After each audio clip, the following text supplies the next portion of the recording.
better roll them dice. You never know if it could change your life. Take a chance, you're neither wrong or right. You never know if you don't roll them dice. You better roll them dice. You never know if it Matt, I may not be Francois Truffaut, and I do not have 400 blows, but we do have 400 podcasts. Hello, everyone. Hey. Welcome back to another episode of Dungeon Master Done. This is a very special episode because it is episode 400, the big 400. Oh. We've done more than 400 episodes. We've done like 530 episodes, but this is the 400th numbered one. Thank you, everyone, for sticking with the show. We love it. We love doing it too. Thanks for listening. Thanks for being committed listeners and supporting the show.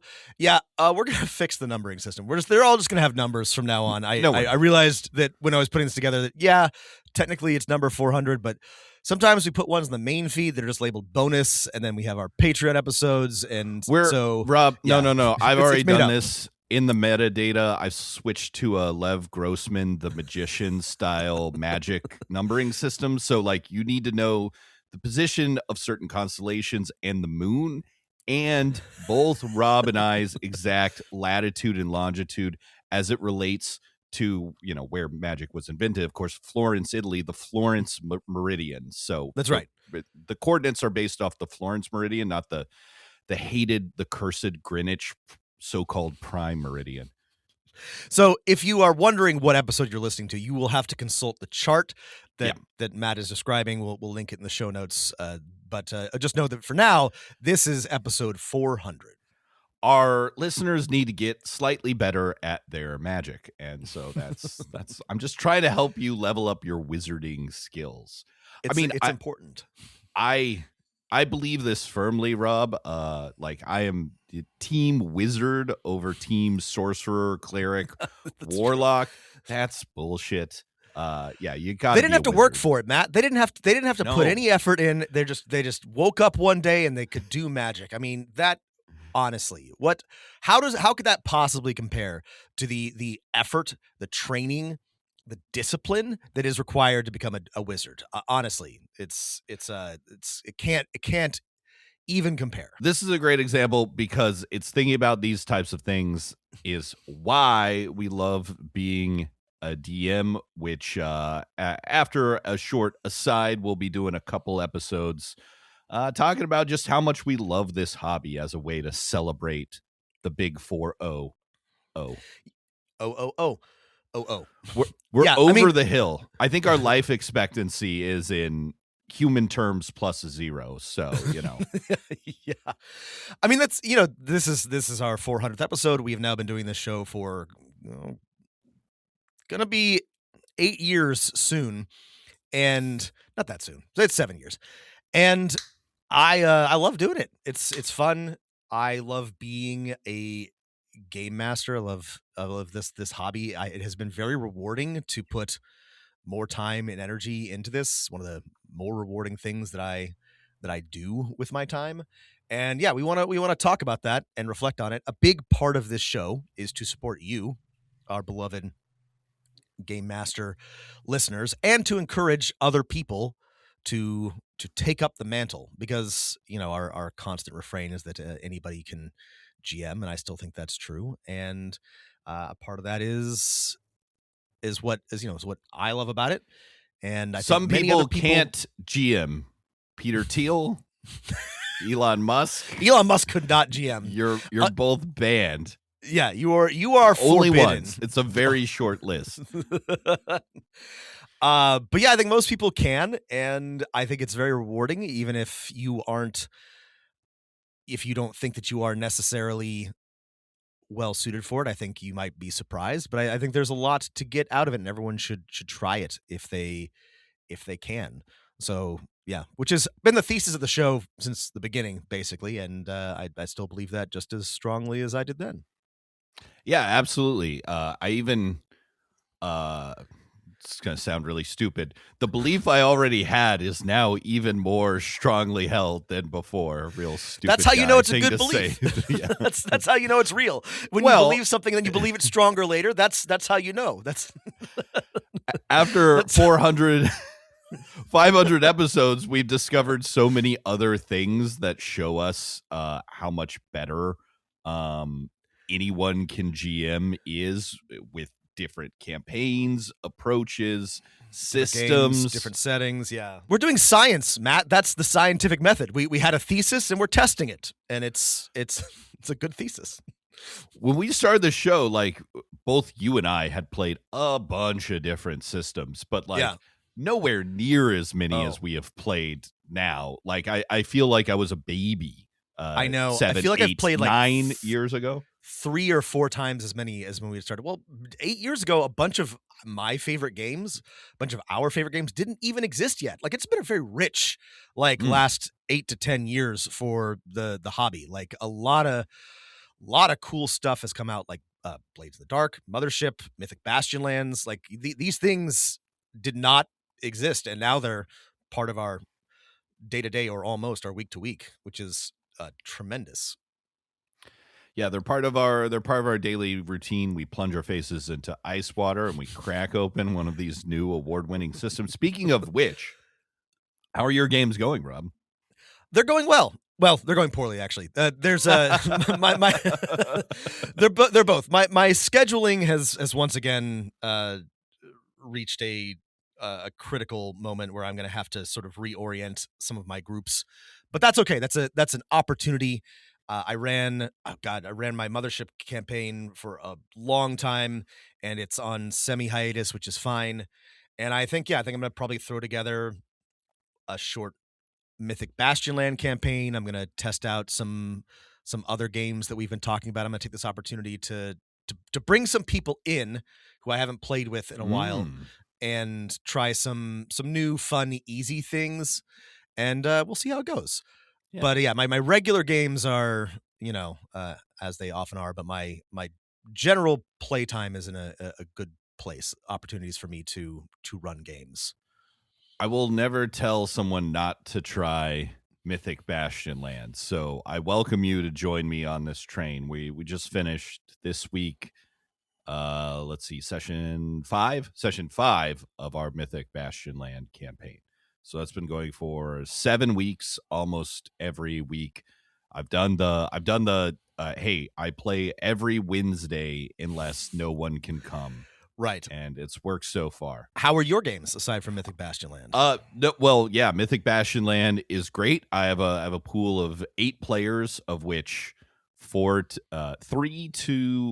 has been the minimum. 7 has been the maximum showing on Wednesday nights. It's perfect for this sort of drop in and drop out. It's also great for like the dropping out because, again, it's totally fine if you miss. By the way, you may come back and be old because everyone's decided to age things up. But that's fine. You've got to deal with that. And people it's actually fun to deal with that. Oh, I was gone and 20 years passed. No, it's super fun. We're down 2 myths. There's the beginnings of a hold fast for the players. We're getting into the probably in 2 sessions some of the like kingdom or management rules, the seat of power management rules. We'll get courtiers and stuff. We're only up to 2 squires, but yeah, no, it is super fun, super weird. It's one of those games where if you come to the one thing I think we didn't add in our review is if you come to it from the perspective of like I'm a detective, I'm gonna solve everything, you might be a little frustrated. Understandable. It's like, hey, this is weird. It's more just like, well, it is weird. Let's continue on. We can't find the answer here. Sometimes there are no answers. I mean, that's I think a good thing to think about coming into Mythic Bastion Lands, because that's how the Arthurian myths are. Sometimes you don't know who that guy was or what the point of that particular adventure. We talked about this when we reviewed it. We talked about this with the Bright Sword. That's okay, but you have to be prepared for that. You have to be okay with it. Let's see. My Star Trek campaign only plays once a month because of other commitments, but we finished the first season of Star Trek Challenger. Yes, we named our ship after the shuttle that exploded. I honestly think that's a great name for a Federation ship. Like, I genuinely think it would make a lot of sense for 300 years in the future them to be like, yes, we're claiming the names of the original shuttles. That would Yeah. honestly like make a lot of Yeah. sense. I mean, now it's gone both ways. It's like, hey, the Enterprise shuttle was named after the Star Trek ship, which Yeah. was named after a real sailing ship. That's right. But, That's right. yeah, I don't like. I get that Lower Decks has a joke. It's the Cerritos. It's a shitty town in California. That's fine. I don't like that the new one, they called it the Athena. It's just, it's too culturally specific. Yeah, no. That doesn't feel quite right. Yeah. I agree with you. I mean, what if, like, does it mean in the Federation there are ships just named after a random mythological figure of the, like, Andorians or the Vulcans? I feel like everyone would be a little off-put by that. There's too much human cultural imperialism in the Federation. We'll have to do a session a struggle session unpacking. I hear you. But yeah, my games are going well. Yeah. Excellent. Yeah, it's springtime here. It's a season of renewal, and I've got energy. I've been trying to shake loose bring back some players who I haven't played with in a while, and I'm having trouble thinking about committing to like another long-term campaign. I used to run only long-term campaigns, so I may just do a series of one-shots and short sessions and see how that feels, because I think people are more comfortable picking up new things than they used to. There was a time when I couldn't get anybody to try a new system, but they're easier to learn than ever. And the kind of things that I want to run, I think I can talk people into. If people can play a new board game every week, they can probably play a new TTRPG if it's the right one, right? We're not making them learn Pathfinder, or something Pathfinder-like every week. So here's my message to you listeners is that for 90% of games, once you're good at teaching the rules to other people, they are easier to learn than board games, because after you go over 5 to 10 minutes of basics, you can start playing and teach the rest as you go. You can't do that with board games because it's just all about these mechanics, and if someone doesn't understand them, they don't know what to do. Role-playing games, as long as you understand what a character might do, you'll be okay. Yeah. So further updates as events warrant. What lots of things are happening, Matt. What are we looking forward to in the coming year? I know it's midway through 2026, but lots of big Kickstarters and games coming out. Anything that you're excited about? I have a couple of things. Yeah, I think after I was talking to one of my friends and they were really excited about it, so I'm really excited about it. So I think after this Mythic Bastion land, we are going to play a short campaign of Lancer battle group. So yeah, so I think this will happen in maybe 2 or 3 sessions. It might just be a one shot. So I've been reading that and getting excited about it. Lancer Battle Group, if you're unfamiliar, you're essentially like what's that game? Eve or Homeworld, like starship commanders in a fleet together, and you go on like long missions where everyone because of time dilation, like at home, is dead. So, and then there's a fun like tactical battle Eve Online style, and then you come back and deal with some Fallout. Yeah, I have been paying attention to Lancer Battle Group. I don't think I have the right people to run a game, so I'm actually very excited to hear this, Matt. I can't wait for you to report back, because I'm very interested in it, and probably won't get a chance to play it. That's very cool. Yeah. What about you? I have a few things I'm excited about. One thing that I am immediately excited about is Realis, which is, I think I've maybe mentioned on the pod. I'd like to talk about at some point, but they just had a big successful Kickstarter, $350,000. Very reasonable, unlike some others we'll talk about in a minute. It's by Austin Walker of Friends the Table, Giant Bomb, Waypoint, and a few other people. It's very hard to sort of describe. It's very weird, esoteric, high magic, playing with language. If you enjoyed me talking about Invisible Sun, I think it's adjacent to that. I am going to get a chance to play in a campaign, which I'm very excited about. So I'm looking forward to that. The Kickstarter is successful, and I'll report back once I have like the book in hand, because it looks like it's going to be beautiful. But this is a thing to keep an eye on.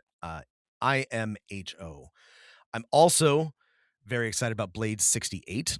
We recently interviewed Tim Dene, and I love Blades in the Dark, and I think one of the games that I might try to draw some people back in for is for Blade 68. I think that people who enjoyed Blades or who were curious will like the aesthetic, and it'll be a good chance to sort of like try a new campaign, maybe some short adventures. So I think that's going to be a fun thing for sure. It's perfectly pitched for the ears of elder millennials who it is like it is their first like costume parties were always like 60s 70s yes, throwback stuff. So it's that perfect nostalgia idea. Yeah.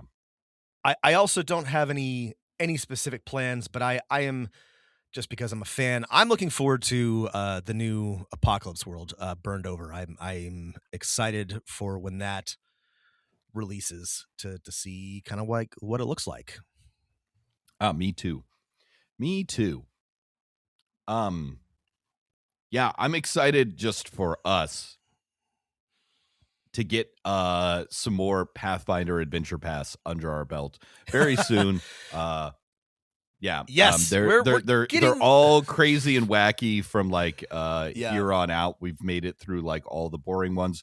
We're so close to second edition, so I'm very excited for that. We're very close to being done with all the first edition Adventure Pass. That's true. Speaking of what we're looking forward to, you have a short announcement about That's right. the pod. We so you'll listeners will know that we do a very occasional Dungeon Master book club, and Matt and I are pretty bad about telling you that we're doing it beforehand so you can read ahead. But we're going to tell you now. So if you enjoy our Dungeon Master book clubs and you want to have read the book by the time we talk about it, it'll probably be a few weeks, maybe a month after we release this one. We're going to talk about Dungeon Crawler Carl. You may have heard of this, maybe you haven't. It's available on Amazon for cheap. It's available for free if you have Amazon Unlimited. If you don't want to give your money to Big Bezos, I think it's a relatively inexpensive ebook. It's also part of the reason I want to talk about this is it's being made into a television show, and it's currently, like, there's currently a Kickstarter or a backer kit running that has raised $8 million, I think, for a combination TTRPG trading card game. I'm going to not tell you anything that I think about this so that you can enjoy hearing Matt and I's full thoughts on it when we do the book. But if you're curious, go ahead and pick up Dungeon Crawler Carl, and we'll talk about it soon. Yeah, we'll add a special. So if you want to like get ready for the book or whatever, link in the show notes. You can join the Dungeon Master trade union Discord channel for our show, and we'll add a special channel for book club discussions. We'll make announcements there. Hey, here's the next book club to read. We've gotten pretty good at these episodes. We've done like 6 of them so far, and we're excited to add them as a more regular feature to the show. Yeah, we like doing these, and it's been fun to talk about some of our favorite books, which I think have all been very useful in our own GMing. So yeah, we're gonna formalize just a little bit this process, and so there we go.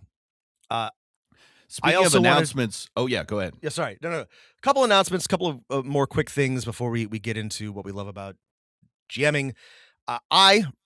We, Dungeon Master of None, have been posting a bit more on YouTube, on the TikTok, Instagram, social media.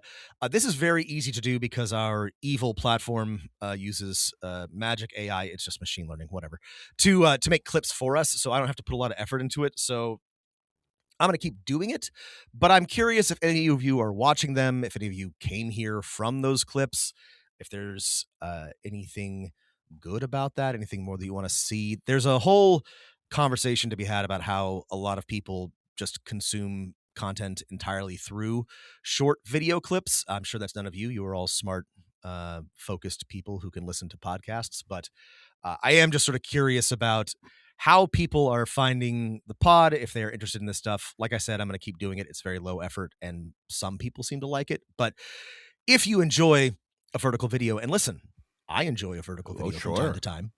I just want to let you know that those are there if you want to enjoy our short clips from time to time. And continue to iterate on that. I also wanted to mention that we are going to Gen Con once again. We are going to be Gen Con 2026. 2026, the Geneva Come find us. Convention. Come find us. Come say hello. We'll have more information when we know more. There may be a live show.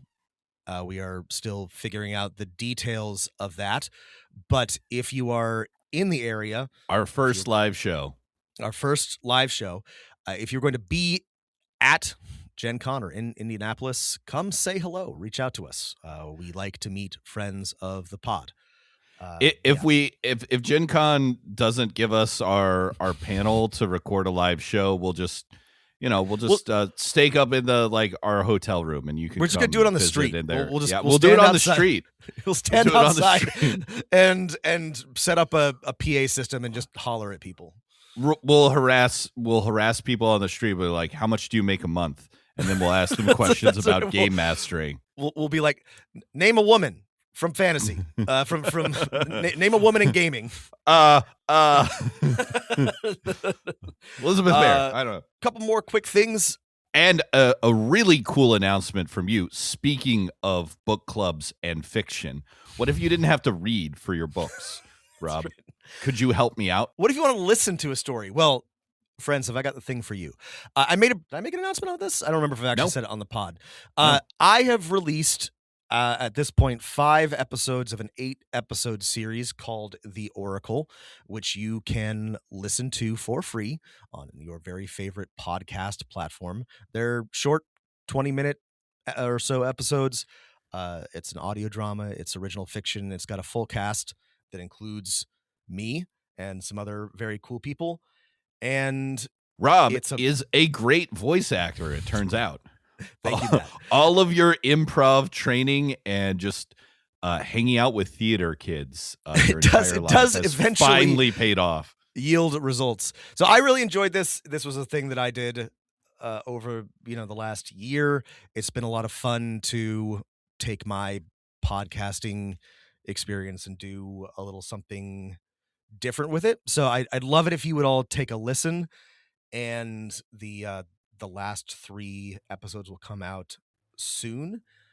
And yeah, it's about a guy who's not a podcaster. He's a YouTuber who stumbles upon it's not me. Sounds like me, but he stumbles upon a spooky mystery, some lost media. It's a little funny. It's a little spooky. It's a little dramatic. I'm very proud of it. And I hope you'll take a listen. I'm proud of it too, though I didn't do anything. I'm proud that you made it because it's super fun. It's like, have you ever thought about Myst, like the game Myst, at a weird hour of the day? than from like 20 years ago, then you will enjoy this show. Matt described it perfectly. Like if you ever had a weird thought about Myst, that's if you're that's trying to fall asleep and you thought, man, that was weird. That was weird. Yeah, so take a listen. Okay, the last thing that we want to mention is Rob will put a link in the show Yes, notes to yes, the there'll be a link. Oracle's feed. Please check it out. Last thing I want to mention is that Matt and I have been doing. We're always doing a little bit of tinkering, a little bit of game design. We haven't done anything big as a team recently since finishing up and polishing our best starting adventure, which is great and you should check out. But we got a couple things cooking. Listeners will know that I participated in a game jam for the Havoc system, which I really liked, and the game that I made, Only Trust Your Fists, based off of late 80s, early 90s beat 'em ups, Beat 'em up. in pretty good shape, and I'm going to keep working on it. Patrons will get access to a special version where I have borrowed pixel art, but there is a free version which I will link, and it is fully playable. I'll continue to make improvements on it. I am also hoping to have a beta version of Trinity, which I have mentioned on the show before, a game about religious cowboys in the post-apocalypse trying to rebuild God.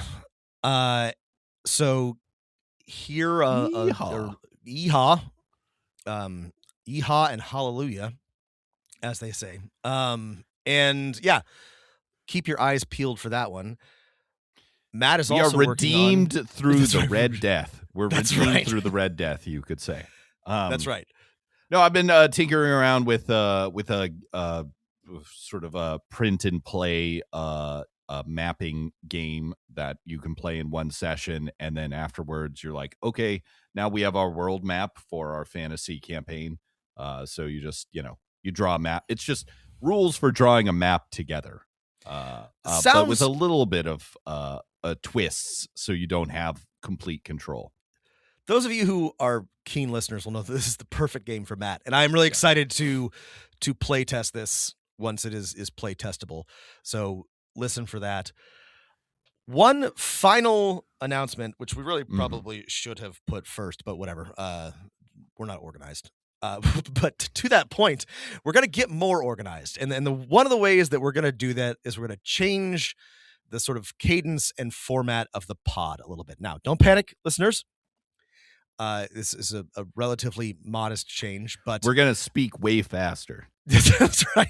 We're gonna automatically send this out at 1.5 speed so that you can listen faster. So get used to a higher pitch for both of us. No, we're gonna start. A lot of the pods that I listen to do this, and we've been going at this a long time now, and we're keeping up, but we're busy, and we have struggled a bit with our current schedule. So going forward, the Dungeon Master of None podcast will now be 4 episodes a month. It will be same as before, basically, except it will be 1 free episode and 1 Patreon only episode alternating. So 4 episodes, weekly release, 1 fewer free one, I guess technically, and 1 more Patreon episode.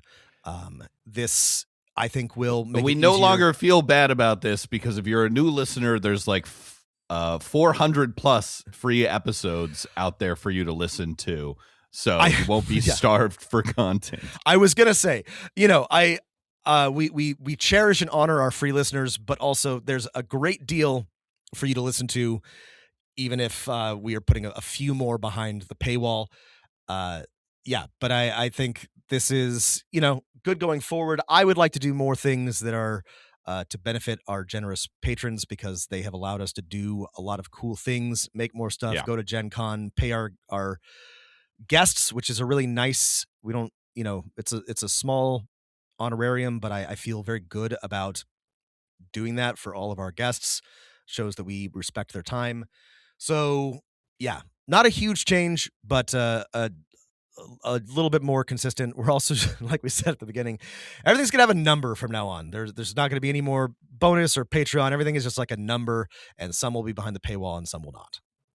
Yes. And if, as always, if money is tight or something and you really got to listen to something, where you can just send Rob an email. Just to email him me. personally. Or just email dmofnone@gmail.com. Just email us, hit up on the Discord. I will send you a link. Yeah. Don't tell Patreon. I think they get mad about that. But yeah, I don't care. Yeah. I will happily send you anything. If money is tight, I understand. There have been times when $5 a month was more than I could spare, so I get it.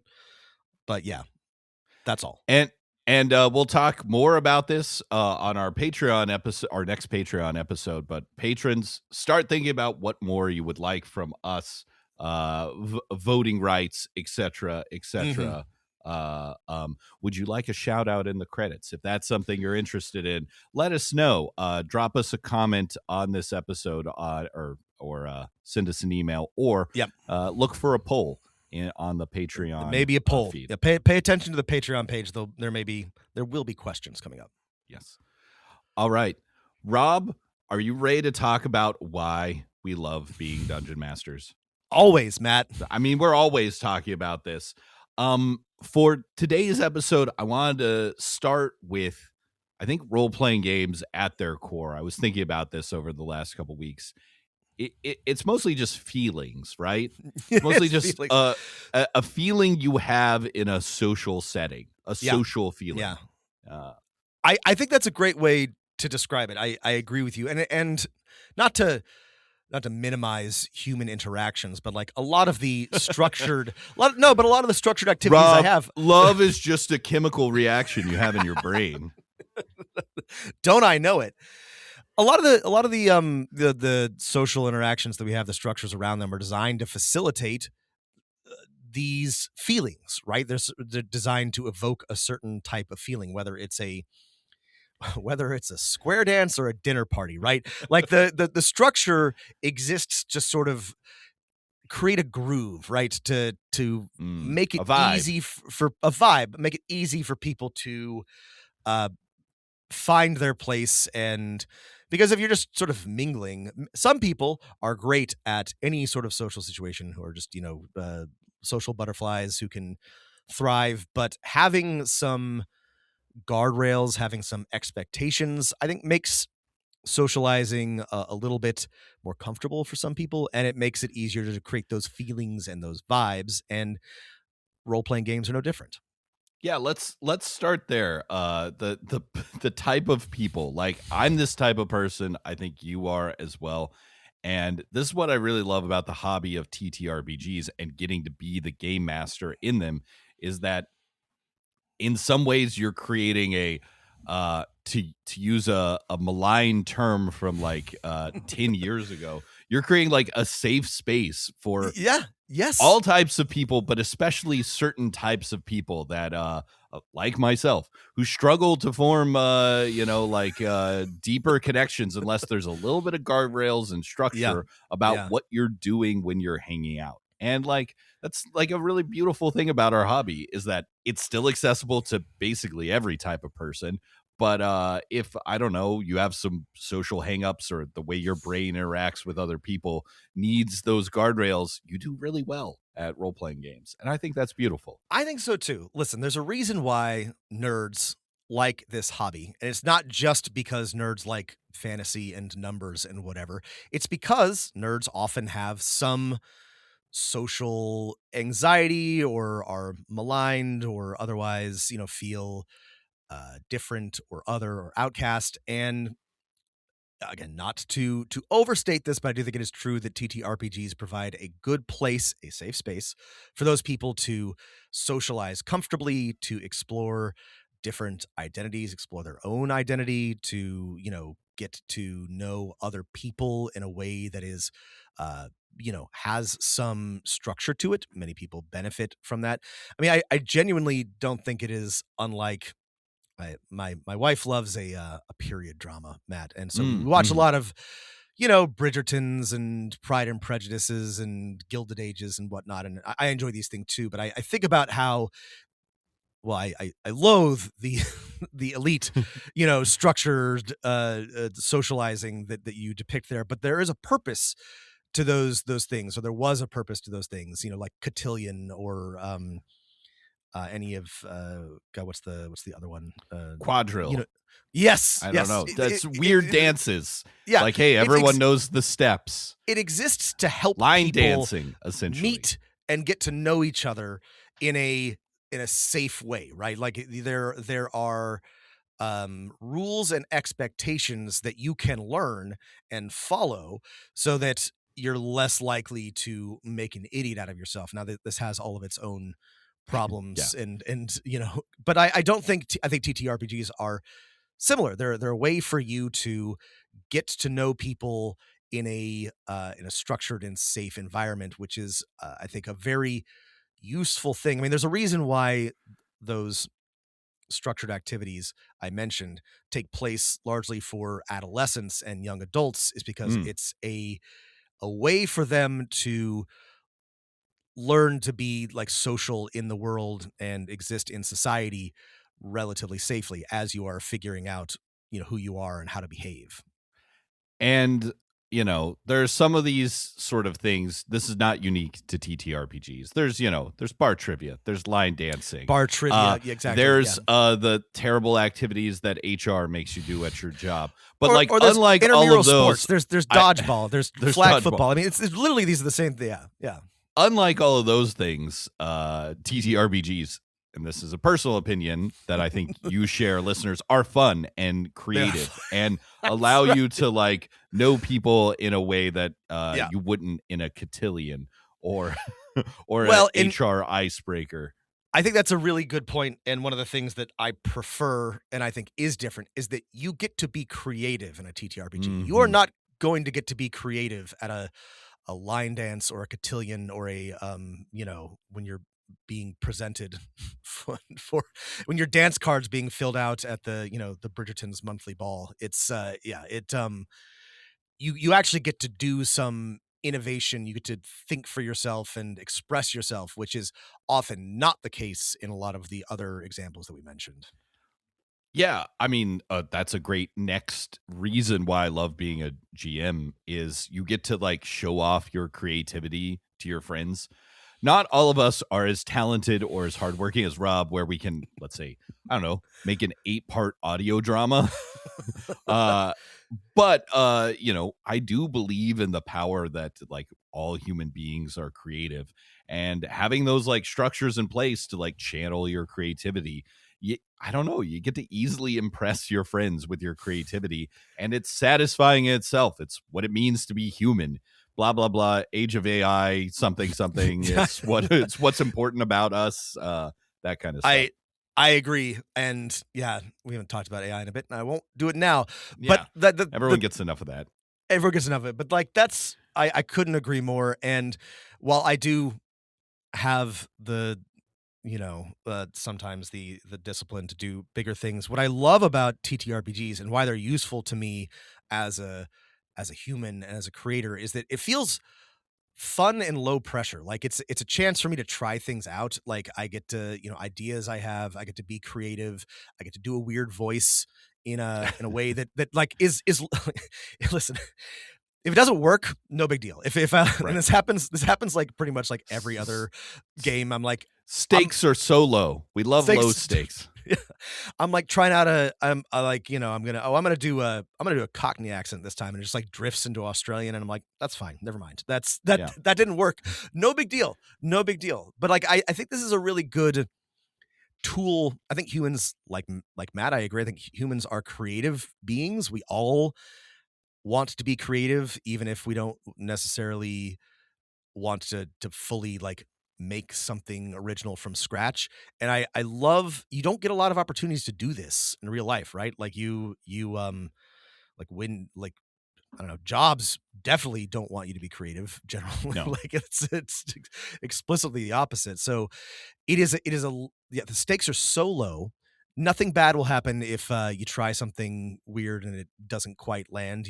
You go on the next thing, you try it, you try something else. I love that. This is a really great for me as a person, as a creator, place for me to try things out and to explore ideas.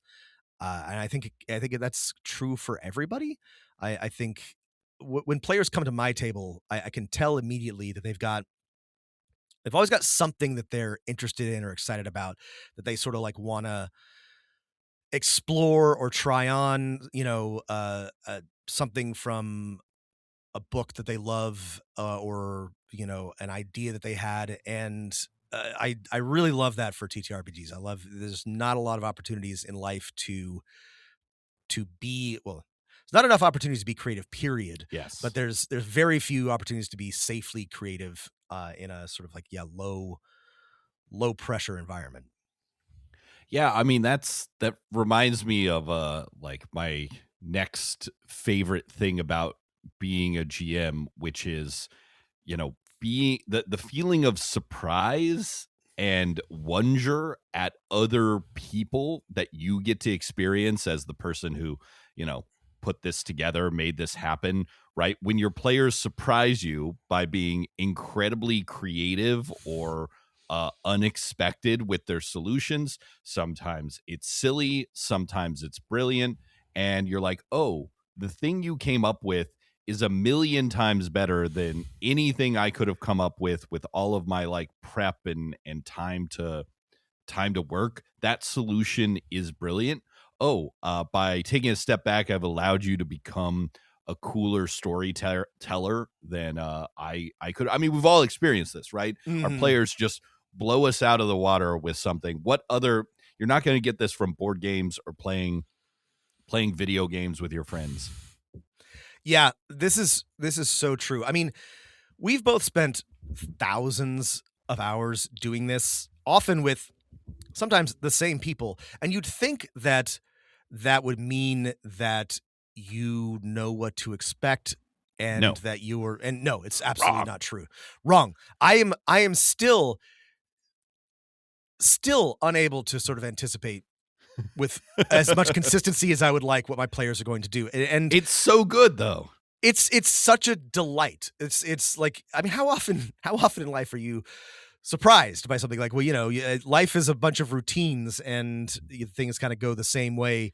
But in TTRPGs, your players will come up with something you never even considered, and they will do it with, again, even decades in, just like Yeah. an awful lot of regularity. And I don't know, that it gives me ideas. It's just fun to be surprised. I love when they like stop me dead and I'm like, well, yeah, okay, you can do that. And then I have to be like, give me a second to figure out what that means, because I definitely did not anticipate this. But like, that's fun for everybody. That means that we're doing something new. This is the true joy of Yeah. collaborative storytelling, in that, yeah, one mind would have never come up with this. Yes, that's right. Only a group mind could We be this creative. we didn't put this in the outline, but when you said that, I really want to mention this. I work alone a lot. I do a lot of writing by myself and design by myself and all that. But I have been, part of why I like this podcast, doing it with you, Matt, but also Mhm. why I like TTRPGs, is I have been realizing that there's an alchemy that happens when you get a bunch of people together in a room or in a shared space and like bounce ideas off of each other. It's not the only way to work, but like, you come up with ideas that you never would have, and things happen that you absolutely can't anticipate when you have people have different minds, right? A bunch of different brains just sort of like working either together or alongside. And that's a really beautiful thing about a TTRPG. It's like a group project, but like, nobody's gonna get in trouble if you don't finish it. And so it's it's just like, Right. No one will get in trouble. This is great. yeah, Another you thing just I get love. yeah, you're purely getting to be creative and have everybody's sort of ideas, as good or bad as they might be, just pinging around in the room, which is cool.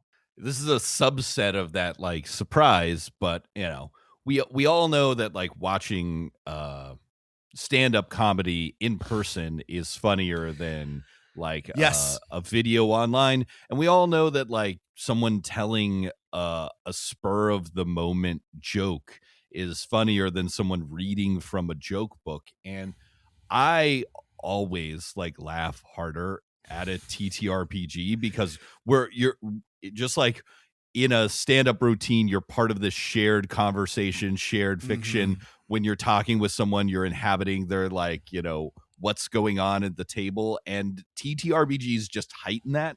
It allows people who, maybe don't find themselves as being the most hilarious person to be the most hilarious person.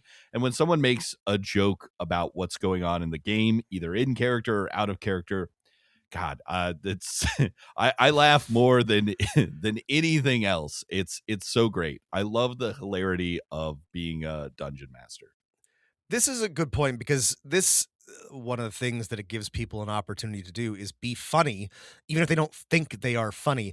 I have been, it is often my quietest players who will come out with just a, out of pocket comment that, puts the entire table in stitches because it's a chance to try it out, and it turns out a lot of people are well, I think most people are funny and can be Yeah. funny. But if you're shy, if you're uncertain, if you don't get a lot of opportunity to try this in your day-to-day life, it's a great place for it. And this is the surprise. This is a subset of that. You can really like find out who actually uh has the jokes, and it isn't always who you expect. If like a lot of comedy is built on uh weird people in Chicago practicing improv of the modern day, Yeah. your second city types. It's like, hey, what if it turns out if you have some other structure to build the scene we're at a gas station, most people can be pretty funny all the time. I Yeah. mean, I was in stitches on my last session. Can I explain why the joke was so funny and everyone was dying? No, of course not. And that's the best Yeah. laughter, is those things that, you had to be there. You had to be there. I mean, there is an energy to these types of group activities, and we know that not everybody is able to be in person or have in-person games, but it has been nice for me to do more games in person because of this. And one of the great things about actually this is I haven't thought about this in a while.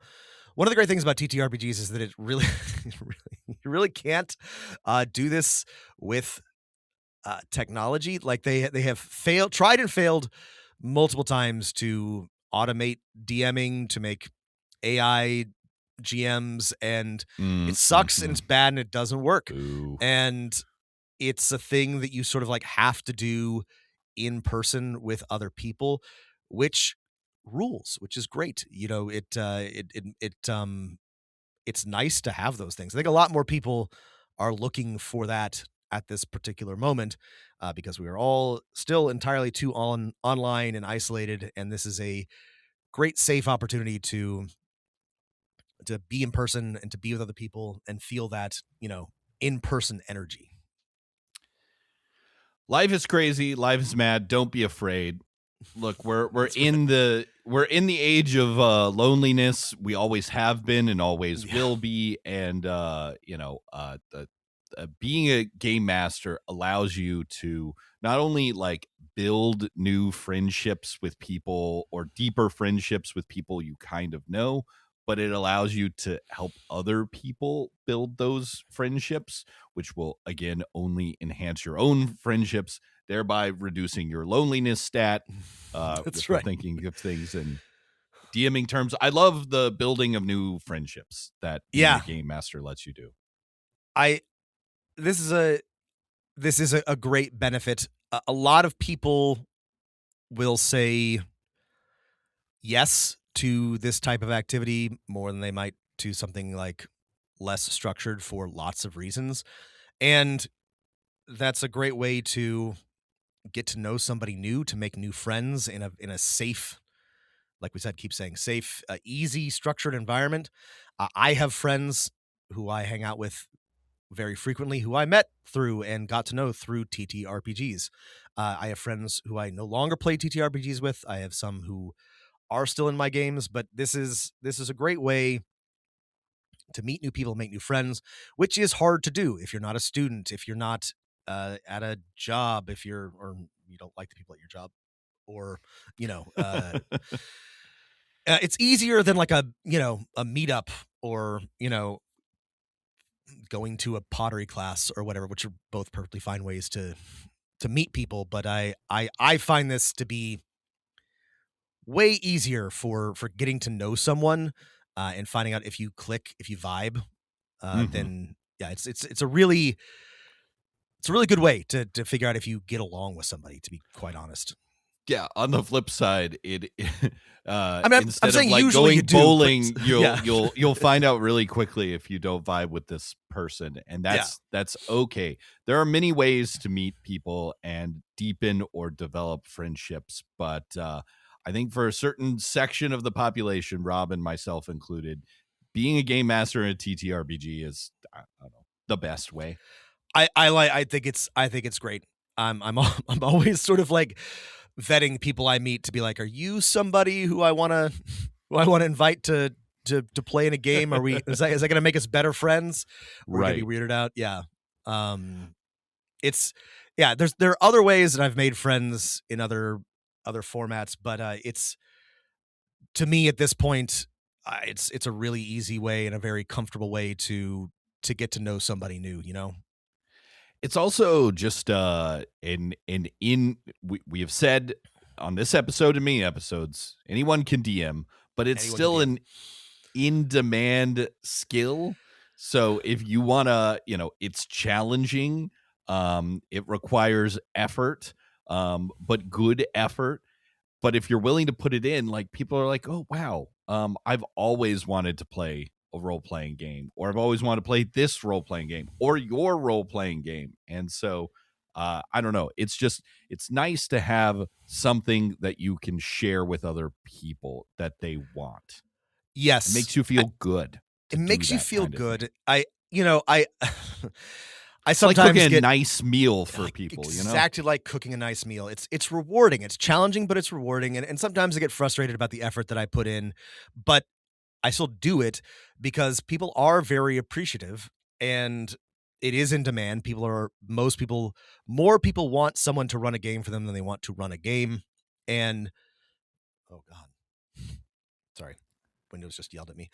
And if you are able to do that, you will be in demand and people will appreciate you. And if you like to feel needed, if you like to feel, wanted, which is a nice thing for everybody to feel, it is really nice to do this thing. I was looking around my room. I have a bunch of doodads, gifts for my players that they got me after, running a campaign or wrapping one. And it's a good feeling. It makes you feel nice. People do need someone to do these things for them more often than not. And it makes me feel good. I think it's a good feeling in general.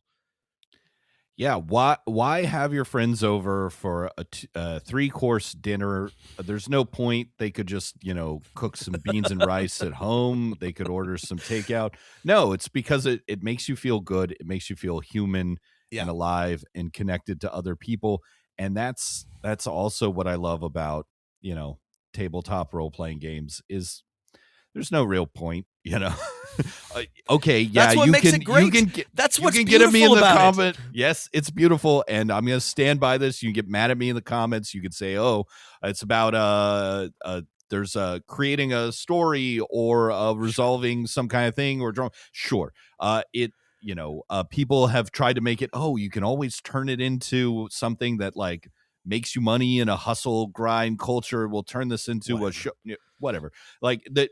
Sure, all of those things are true, but at the end of the day, there is no point to this hobby, and that's beautiful. It's about vibing with people around I a mean, story, around a fiction, yeah. around mechanics, around drama or comedy. Sure, all of those things, but actually, there is no point. That's why it's great. I mean, not to be like an art dork about it, but like in the Yeah. same way that there's no point in like community theater or doing karaoke. Like, okay, you can make a living being an actor or a singer, but like it's still worth doing and wonderful to put on a show or sing or paint something or do sidewalk chalk, like, yeah, maybe you'll gain some benefit. You'll turn your TTRPG campaign into a 7-book series in outer space or whatever. But like, it could happen. That's not bad. Like, that genuinely, if it leads to something that people pay attention to and is profitable, by all means. But like, even if it doesn't, it's absolutely worth doing just for the activity itself, you know? There is no point to TTRPGs in the same way that there's no point to 98% of all cool human activities. Yes. Right? Dance, theater, painting, any kind of art. There's no point other than this is what it means to be human. Actually, the biggest point of all. Yeah, I think awfully frequently about like that guy or gal who painted the incredible, water buffalo or whatever on the caves of Lascaux. Like, he wasn't getting paid for that. He just did that because he really wanted to, he just was inspired to paint in between. Check out this cool water buffalo. Yeah, check out this thing I put on the cave walls. That's beautiful. That's worth doing in and of itself. Now, everyone should be rewarded for their art and have an opportunity to be creative, and we should have a much nicer society where people could do more of this, but it's worth doing just for the sake of doing it. Yeah. Boy. Whew. And to be the conductor of said activity, man, it feels really good when a game comes together. It really does. There is a very special feeling that is hard to duplicate. Look, you'll play a lot and it will be fun, and you'll run a lot of games and they will be fine. Some of them might even not be good, but every now and then, you'll have a session or a run of them where everything just like hits right, comes together perfectly. Everybody is vibing. It's just like electric. And that's it's worth doing even when it's just fine. But it's also those moments when everything like really like clicks right. And we'll talk about that some in, I think, our upcoming episodes on what's great about being a DM. But like, yeah, there are moments that will stay with you, and it's worth it for that, for sure. Yeah. There are so many other reasons why we love being a DM. We can talk about a bunch of them, and we will. So stay tuned for some other things. But listeners, hopefully let us know if you think we were right. Is feelings and vibes the correct place to start? Because for me, that's the core of it. And we'll add in, I don't know, skills and specific systems and mechanics and cool ideas and locations and other things. But it's those feelings that we've just discussed of comedy and surprise and drama and friendship, community that I think are the core element here. I think so, but let us know. This was a chunky episode. We talked about a lot of things, so let us know your thoughts. Email us at dmofnone@gmail.com. Hit us up in the Discord, the Patreon, wherever you like. We want to hear from you. It's a nice round number, so we would just also want to say thank you to everyone who's listened to the show in a dedicated way, in a casual way, who support us through the Patreon or just sent us a message saying, hey, I love the show. Both are great. We really, really appreciate having so many fun listeners for this podcast. Yeah, a lot of podcasts hate their audience. We don't hate our audience. We love our audience. You were all wonderful. It's very rewarding. Actually, Rob, there's one person in our audience I hate. I want I want everyone listening right now, think about, am I the person that Matt hates? Because it could be you, but there's just one. There's only one person. No, we love doing this. We love our listeners, and we really appreciate the support. If you're just tuning in for the first time, if you've just discovered the podcast, great. If you're a longtime listener, also great.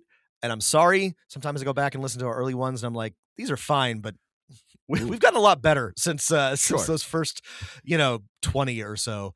And hopefully we get to keep doing this for a long time because I'm going to keep running games, and I want to talk to I wanna talk to my friend Matt about like what's going on. Talk So to you too, Rob. so and then having the podcast is a good excuse. But yeah, check out all the links in the show notes. Let us know what you think. We'll have more cool stuff very soon. And yeah, thanks, like we keep saying, and whatever you do, To 400 more. to 400 more, keep rolling them dice.